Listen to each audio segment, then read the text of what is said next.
प्रवीण शर्मा हमारे साथ अपना प्रश्न पूछने के लिए हैं। ये प्रवीण जी, गुड मॉर्निंग। प्रश्न पूछिए अपना। जी गुड मॉर्निंग सर। सर मेरे गुड पास मॉर्निंग। है ना BEL का एक लॉट है 72 रुपीज की बाइंग पे, और मैंने इसको रोल ओवर बीईएल। किया है। BEL Bharat electronics. हाँ, मैं समझ गया सर। बीईएल का एक लॉट है आपके पास और आपका बाइंग प्राइस है 7230। यस। मानस, बीईएल, मानस आपकी राय क्या होगी बीईएल पे? और इस स्टॉक को अगर आप देखें तो 7325 के जोन में है। ये स्टॉक भी ट्रैप्ड है। आई मीन ठीक है, लोअर लेवल से पुल बैक देखे ऊपर आया, लेकिन ट्रैप्ड है ये। कैसे अप्रोच करेंगे आप इस स्टॉक को? क्या इसमें प्रॉफिट निकालना पॉसिबल लगता है आपको इस वक्त? देखिए वीरेंद्र जी, मेरे ख्याल से मार्च से स्टॉक लगातार रेजिस्टेंस फेस कर रहा है 75 से लेकर 80 की रेंज में। और जब तक ये रेंज ब्रेक नहीं होती, मैं नहीं समझता कोई मेजर अप आपको देखने को मिलेगा। तो कॉशियस रहिए बीएल पे, और अपने स्टॉप लॉसेस 71 के नीचे लगाएं। अगर 71 के लेवल्स ब्रेक होंगे तो शायद हमें करेक्शन थोड़ा सा और डीप होते हुए मिलेगा और शायद स्टॉक 64 की तरफ जाएगा। तो 71 के स्टॉप लॉस रख के बने रहे।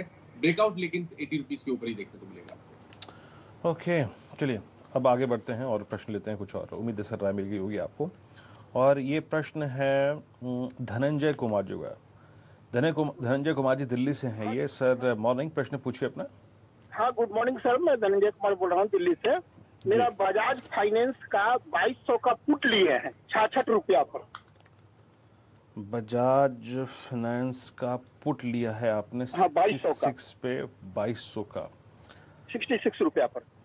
ओके, मानस, ये स्टॉक क्योंकि ऑलरेडी इतना बड़ा रिस्क एलिमेंट और आई मीन सिंकिंग बिहेवियर देखने के बाद, आई मीन मार्च में, अप्रैल में, मई में और इनफैक्ट जून में भी कुछ इनिशियल सेशंस में देखने के बाद अब संभला है।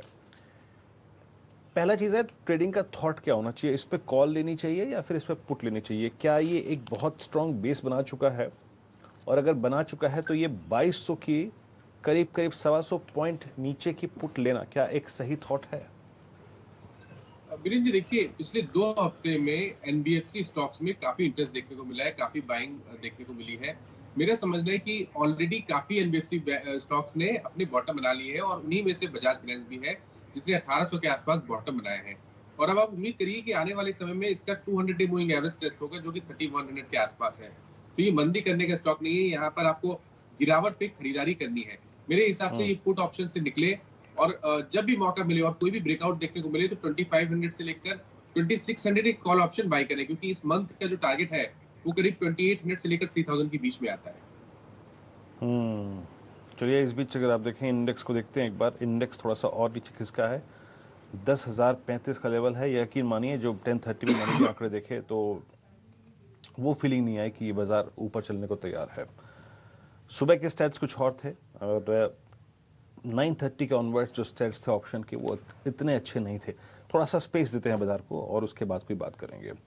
ब्रिटानिया इस बीच अगर आप देखें 3361 डे लो की ट्रजेक्टरी में। कल अगर आप देखें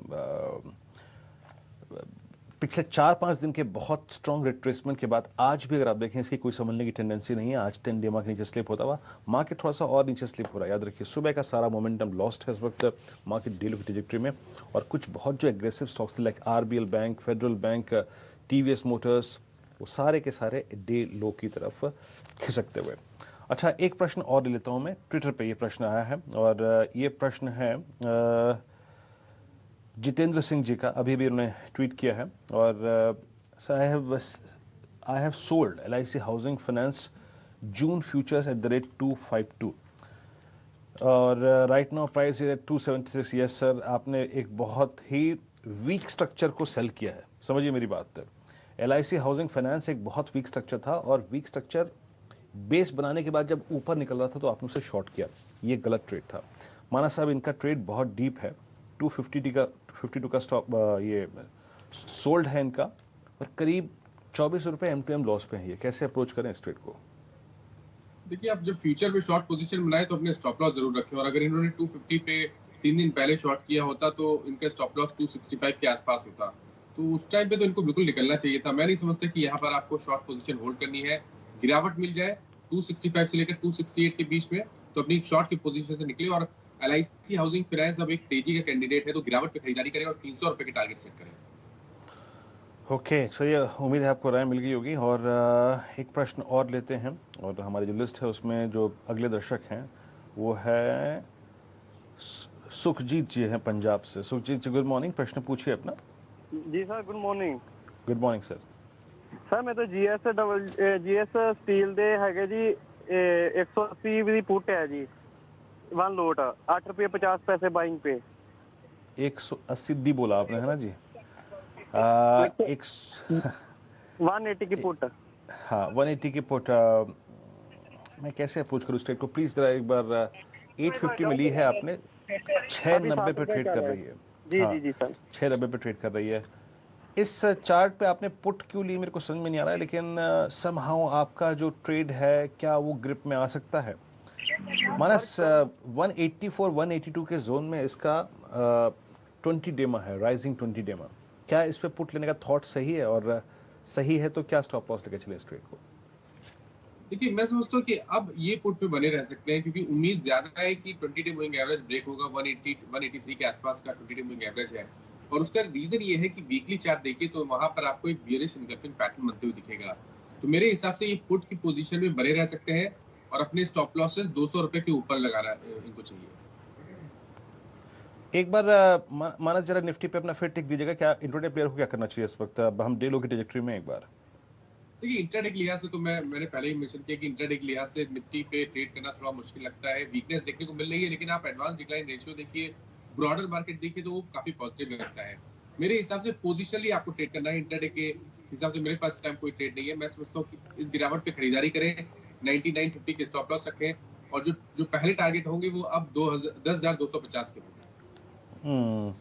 चलिए, थोड़ा सा अब फोकस बदलते हैं। अब जरा टेलीकॉम कंपनियों में डालते हैं। याद रखिएगा, आज एजीआर मामले में सुनवाई होनी है और माननीय सुप्रीम कोर्ट में, और टेलीकॉम कंपनी के लिए वाकई बड़ा दिन है, और इस सुनवाई पर बाजार की भी खासा नज़र है।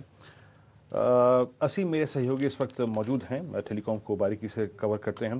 असीम, बताइए, आज महत्वपूर्ण दिन है। इनफैक्ट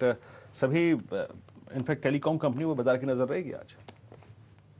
जी, टेलीकॉम सेक्टर के लिए पूरा महत्वपूर्ण दिन है आज, क्योंकि आज सुप्रीम कोर्ट की 3 जजों की बेंच जो है आज एजीआर मामले की सुनवाई जो है करने जा रही है।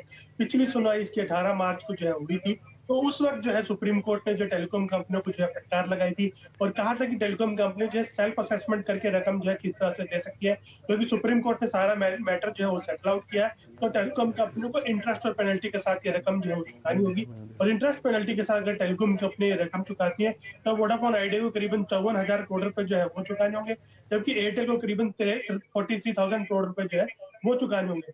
हालांकि जो सरकार है उसने जो टेलीकॉम कंपनियां हैं उनके लिए वक्त देने की मांग जो है वो की है। सरकार चाहती है कि टेलीकॉम कंपनियों को ये रकम चुकाने के लिए 20 साल का वक्त जो है वो दिया जाए। तो सुप्रीम कोर्ट इस मामले की सुनवाई जो है वो करेगा, और सुप्रीम कोर्ट ये तय करेगा कि क्या टेलीकॉम कंपनियों को वक्त जो है वो दिया जा सकता है। तो पूरा मामला जो है, जो सुप्रीम कोर्ट ने एजीआर में 24 अक्टूबर को अपना ऑर्डर जो है वो जारी किया था, और उस वक्त सुप्रीम कोर्ट ने जो सरकार की एजीआर की डेफिनेशन थी उसको सही जो है वो ठहराया था। तब से ये मामला जो है लगातार जो है पेंडिंग है। टेलीकॉम कंपनियों की रिव्यू याचिका जो है वो भी दायर हो चुकी है। उसके बाद सरकार ने ये कहा कि जो टेलीकॉम कंपनियों को वक्त दिया जाएगा, क्योंकि ये काफी बड़ी रकम है जो कि इन कंपनियों को चुकानी है। तो अब इन कंपनियों को रकम चुकाने के लिए वक्त देने के ऊपर सुप्रीम कोर्ट में एक याचिका जो है सरकार की तरफ से दायर की गई है। अब सुप्रीम कोर्ट आज इसकी सुनवाई जो है वो करेगा, तब सुप्रीम कोर्ट तय करेगा कि क्या टेलीकॉम कंपनियों को वक्त दिया जा सकता है या नहीं दिया जा सकता। लेकिन ये तय है कि टेलीकॉम कंपनियों को अपनी रकम ये जो है पूरी जो है वो चुकानी है। ओके, शुक्रिया असीम इस पूरी चर्चा के लिए और ये पूरी जानकारी देखने के लिए। तो टेलीकॉम कंपनी के लिए बहुत बड़ा दिन है आज। और मीनवाइल इंडेक्स को आप देखिए, इंडेक्स करीब 10,049 एग्जैक्टली डेलो की ट्रैजेक्टरी में कारोबार कर रहा है। तो वो टिपिकल रेंज बाउंड डे।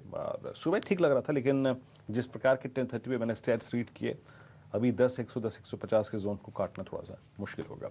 इस कार्यक्रम में इतना ही। मानस, बहुत बहुत शुक्रिया आप इस कार्यक्रम में शामिल हुए। एक छोटे से ब्रेक के बाद शुरुआत करेंगे खिलाड़ी नंबर 1 की। नमस्कार।